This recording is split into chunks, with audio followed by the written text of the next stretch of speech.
بسم اللہ الرحمن الرحیم۔ خواب میں پیاز دیکھنا، خواب میں پیاز کھانا، خواب میں سفید پیاز دیکھنا، خواب میں سرخ پیاز دیکھنا، خواب میں پیاز کی فصل دیکھنا، خواب میں پیاز کو کاٹنا، ان تمام باتوں کی تعبیریں آج اس ویڈیو میں بیان ہوں گی۔ ویڈیو کو آپ نے مکمل دیکھنا ہے، ہمارے چینل کو سبسکرائب کرنا ہے۔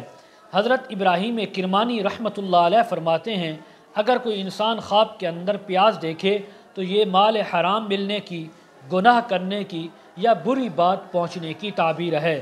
اگر خواب دیکھنے والا انسان خواب کے نیک ہے، وہ خواب کے اندر پیاز دیکھے تو یہ پارسا ہونے کی اور نیکی کے اندر کوشش کرنے کی تعبیر ہے۔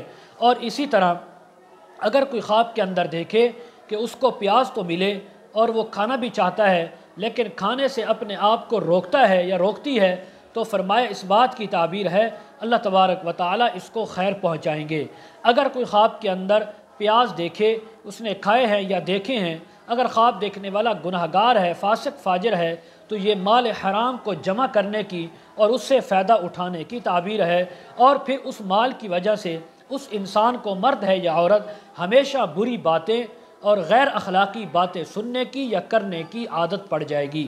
اسی طرح اگر کوئی خواب کے اندر سرخ پیاز دیکھے تو فرمایا اس بات کی تعبیر ہے کہ بہت زیادہ مال حرام جمع کرنے کی تعبیر ہے۔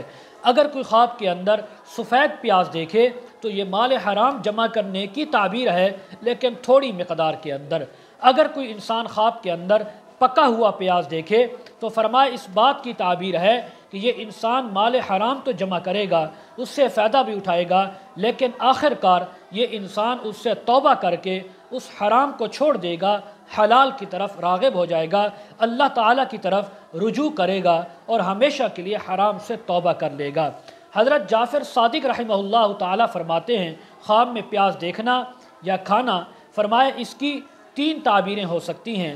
نمبر 1 مال حرام ملنا، نمبر 2 کسی کی غیبت، چغلی اور بری بات کرنا یا بری بات کو سننا، نمبر 3 اپنے کاموں کے اندر خرابی ہونا یا اپنے کاموں کے اندر یعنی کہ کوئی بری بات سننا اور آخر کار اس کے اندر پشیمانی اٹھانا۔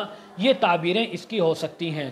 مزید اگر آپ اس کے متعلق تعبیریں جاننا چاہتے ہوں، وظائف معلوم کرنا چاہتے ہوں، استخارہ کروانا چاہتے ہوں، خود یا اپنے بچوں کو آن لائن قرآن مجید پڑھانا چاہتے ہوں، ویڈیو کے کمنٹ سیکشن میں یا ڈسکرپشن میں ہمارا واٹس ایپ نمبر دیا جاتا ہے، آپ حضرات کانٹیکٹ کر سکتے ہیں۔ وآخر دعوانا ان الحمد للہ رب العالمین۔